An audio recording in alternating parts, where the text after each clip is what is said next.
Hi everyone and welcome back to Verma education once again. And आज के इस video में डिस्कस करने वाले PGI Chandigarh BSc nursing application form 2026 के बारे में।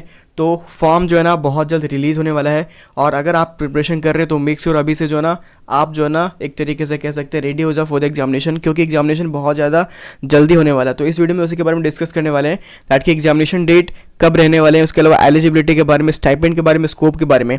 मेक श्योर ये एग्जामिनेशन सीबीटी में होता है, तो यहाँ पर आपको जो है ना पीवाईक्यू मिल जाएंगे, बट वो पीवाईक्यू जो है ना स्टूडेंट के एक तरीके से कह सकते हैं मेमोरी बेस्ड होगा। ठीक है, तो वो पीवाईक्यू अगर आपको चाहिए तो कमेंट डाउन करना, मैं पीवाईक्यू प्रोवाइड करा दूंगा फॉर द पीजीआई चंडीगढ़ 2025 का मैं करवा दूंगा। ठीक है, अब देखते हैं यहाँ पर एग्जामिनेशन डेट के बारे में, एलिजिबिलिटी और स्टाइपेंड इस वीडियो में उसके बारे में डिस्कस करने वाले हैं। मेक श्योर पीजीआई चंडीगढ़ जो है ना बहुत रेपुटेड यूनिवर्सिटी और मेडिकल हॉस्पिटल है ओवर द इंडिया, एंड एक तरीके से कह सकते हैं काफ़ी ज़्यादा पॉपुलर भी है। ये कुछ ओवरव्यू है हॉस्पिटल का, अपर व्यू है, ड्रॉन शॉट है, एक तरीके से कह सकते हैं। राइट, अब देखते हैं यहाँ पर इस कॉलेज का नाम क्या है। तो post graduate institute of medical education and research that is Chandigarh में ये। ठीक है, एंड यहाँ पर इसके बारे में यहाँ पर हम लोग डिस्कस करने वाले हैं। तो सबसे पहले देखो पिछले बार ये फॉर्म कब आया था। तो पिछले बार जो ना ये 10 जून को फॉर्म आ गया था, 10 जून को फॉर्म आया था, और जो फॉर्म भरने का टाइम जो मात्र 20 दिन का टाइम मिला था, तो 30 जून तक फॉर्म भरने का लास्ट डेट था। और उसके अलावा 27 तारीख को जो ना एग्जामिनेशन था, 27 जुलाई को जो ना ये एग्जामिनेशन था चंडीगढ़ में। ठीक है, चंडीगढ़ के डिस्ट्रिक्ट्स में जो ना यहाँ पर एक तरीके से पड़ता है एग्जामिनेशन सेंटर। उसके अलावा जो है ना अगर आप अदर स्टेट से हो तो भी आप इस एग्जामिनेशन को दे सकते हो फॉर द गवर्नमेंट कॉलेज।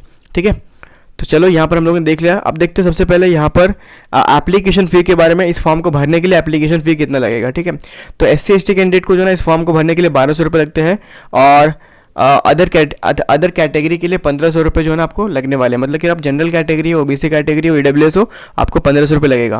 और पर्सन विद बेंचमार्क डिजेबिलिटी जो है ना यहाँ पर कोई फ़ी नहीं लगता। जो लोग डिजेबिलिटी कोटा से हैं उन लोगों को कोई फ़ी पे करने का नीड नहीं है। ठीक है, यस।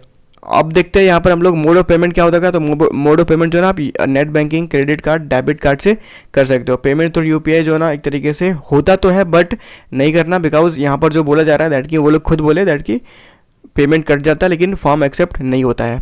ठीक है, अब देखते हैं यहाँ पर सीट्स के बारे में दैट की इस BSc नर्सिंग अगर आप पीजीआई चंडीगढ़ से करना चाहते हो तो कितने सीट्स यहाँ पर पॉसिबिलिटी यहाँ पर होंगी। ठीक है, तो देखो यहाँ पर बट यहाँ पर अगर मैं बात करूँ, ठीक है, ओके, सबसे पहले देख लो यहाँ पर सीट्स के बारे में।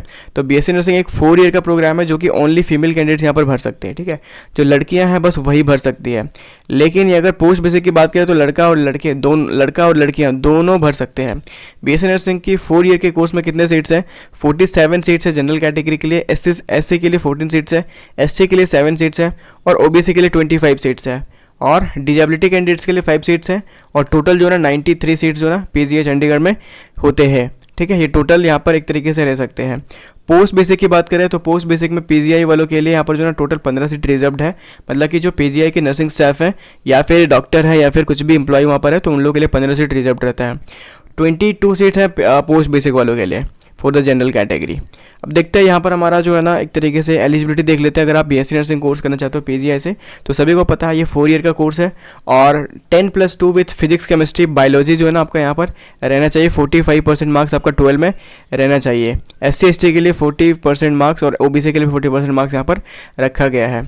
ठीक है, उसके अलावा एज लिमिट की बात करें तो लोअर एज लिमिट यहाँ पर 17 है, और मैक्सिमम अपर एज लिमिट जो है 35 है। ओके, तो ये रहने वाला है फॉर द BSc नर्सिंग। अब देखते हैं यहाँ पर हम लोग एक तरीके से कह सकते हैं यहाँ पर हम लोग देखते हैं एग्जामिनेशन पैटर्न के बारे में।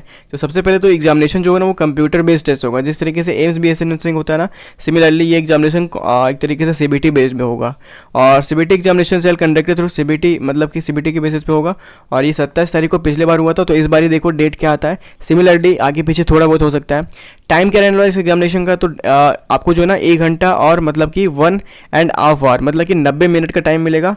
90 मिनट का टाइम मिलेगा। ठीक है, मतलब कि 9 बजे स्टार्ट होगा आपका एग्जामिनेशन, और 10:30 बजे जो है ना यहाँ पर आपका एग्जामिनेशन खत्म हो जाएगा। ठीक है, एग्जैक्टली 90 मिनट का टाइम मिलेगा। एग्जामिनेशन सिटी सेंटर कहाँ पड़ सकता है, तो चंडीगढ़ के अंदर में आप देख सकते हो अम्बाला हरियाणा है, फिर पंजाब में अमृतसर, उसके अलावा बठिंडा, बिलासपुर, क्या कहते हैं हिमाचल प्रदेश में, चंडीगढ़ में ट्री सिटी, उसके अलावा उत्तराखंड में देहरादून, दिल्ली में NCR में, फिर हमीरपुर में हिमाचल प्रदेश, पंजाब में जलंधर, कांगड़ा में हिमाचल प्रदेश, लुधियाना पंजाब एंड पटियाला पंजाब, शिमला हिमाचल प्रदेश, सोलन हिमाचल प्रदेश।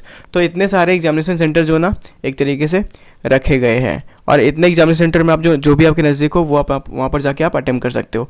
अब देखते हैं पेपर में कितने क्वेश्चन रहेंगे। तो टोटल जो ना 100 मल्टीपल चॉइस क्वेश्चन रहेंगे। बात करते हैं क्वेश्चन की, तो 100 मल्टीपल चॉइस क्वेश्चन रहेंगे, और आपको जो है ना 1 नंबर मिलेगा फॉर द करेक्ट अटेम्प्ट। अगर आप सही करते तो, और गलत करते तो 0.25 जो है ना यहाँ पर एक तरीके से कट जाएगा। ठीक है, ये रहने वाला है। और आपका एग्जामिनेशन का सिलेबस क्या रहता है, तो केमिस्ट्री से 20 क्वेश्चन रहेगा, एप्टीट्यूड फॉर नर्सिंग, ठीक है, नर्सिंग एप्टीट्यूड कहते हैं इसको, उससे 20 क्वेश्चन रहेगा, और फिजिक्स से 20 क्वेश्चन रहेगा, और बायोलॉजी से 20 क्वेश्चन रहेगा, और इंग्लिश से आपका 20 क्वेश्चन रहेगा। मतलब कि टोटल जो ना एक तरीके से कह सकते हैं यहाँ पर 5 सब्जेक्ट है, ठीक है, English, biology, physics, chemistry and nursing aptitude, और सभी को मिला के 100 मार्क्स आपको अवेल करना है। ठीक है, और ये 100 मार्क्स जो है ना आपको यहाँ पर एक तरीके से कह सकते हैं रहने वाला है। नेगेटिव मार्किंग भी यहाँ पर रहने वाला है। अब देखते हैं हम लोग यहाँ पर क्या कह सकते हैं, लाइक हाँ, CBT का हम लोगों ने देख लिया कि कितने टाइम का होगा, ये हम लोगों ने देख लिया। ठीक है, चलो अब देखते हैं यहाँ पर सीट्स के बारे में मैंने बता दिया, एंड वो सारी चीज़ें हम लोग यहाँ पर देख लिए। ठीक है, तो अब देखते हैं कॉलेज का फ़ी के बारे में। ठीक है, तो कॉलेज का फ़ी देख सकते हो यहाँ पर जो ना एक तरीके से टोटल 835 रुपये BSc नर्सिंग वालों के लिए कंप्लीट 4 ईयर में, 4 ईयर की यहाँ पर रहने वाला। ये पर एनम मतलब कि एक साल में 835 लगेगा। तो अराउंड बात करते हैं, और सिक्योरिटी डिपॉजिट जो है ना, जो कि रिफंडेबल है, वो 5000 आपको लगेगा at the time of admission. ठीक है, और हॉस्टल फ़ी की बात करें तो हॉस्टल सिक्योरिटी फ़ी आपको 1500 रुपये वन टाइम पे करना होता है, और हॉस्टल फ़ंड जो है ना, जो कि 2000 रुपये है, वो भी आपको पे करना होता है वन टाइम। ठीक है, उसके अलावा रूम रेंट यहाँ पर एनम नहीं लगता है। ठीक है, सिंगल ऑक्यूपेंसी अगर आप सिंगल रूम लेते हो तो 2400 रुपये पर एनम देना पड़ेगा, और अगर आप शेयरिंग में लोगे तो 1200 रुपये पर एनम, मतलब कि एक साल में आपको 1200 रुपये देना पड़ेगा। ठीक है, इलेक्ट्रिक चार्जेस आपको 500 रुपये आपको पर हेड आपको जो है ना एक तरीके से कह सकते देना पड़ेगा। और उसके अलावा अगर आप कूलर या फिर कुछ भी चीज़ें लगाते हो अपने रूम के अंदर, तो वहाँ पर आपको जो है ना 500 पर सीजन पर रूम को देना पड़ेगा। ठीक है, सिंगल ऑक्यूपेंसी के लिए, शेयरिंग के लिए 250। और अब देखते हैं यहाँ पर कैंडिडेट हो discontinue course after last counselling. अगर लास्ट काउंसलिंग के बाद अगर आपको ये डिसकंटिन्यू कोर्स करता है तो उसको डॉक्यूमेंट लेने के लिए 25,000 रुपये पे करना पड़ेगा। ठीक है, yes, course fee, hostel charges once deposited will be not refunded. ठीक है, अगर आप कोर्स फी जमा कर दिए और हॉस्टल चार्जेस भी जमा कर दिए तो वो रिफ़ंड नहीं होगा, कुछ इस तरीके से रहने वाला है। ठीक है, तो यस, आपको जो है ना सारी की सारी चीज़ें डिमांड ड्राफ्ट के थ्रू पे करना होता है। तो देखो, अब एग्जामिनेशन का प्रिपरेशन जो है ना काफ़ी ज़्यादा इंपॉर्टेंट होता है आप लोग के लिए। जितनी इंपॉर्टेंट चीज़ें थी वो आपको यहाँ पर बता दी गई है। तो अब एग्जामिनेशन पैटर्न आप कहाँ से कर सकते हो, तो यूट्यूब से बहुत सारे जनरल एप्टीट्यूड के या फिर PGI के बहुत सारे बुक्स आते हैं, वहाँ से आप प्रिपेयर कर सकते हो। प्रीवियस ईयर क्वेश्चन जरूर से चेक करना, बाकी आप लोग कमेंट करना आपको प्रीवियस ईयर क्वेश्चन चाहिए या नहीं। मिलते अगली वीडियो में, थैंक यू फॉर वॉचिंग।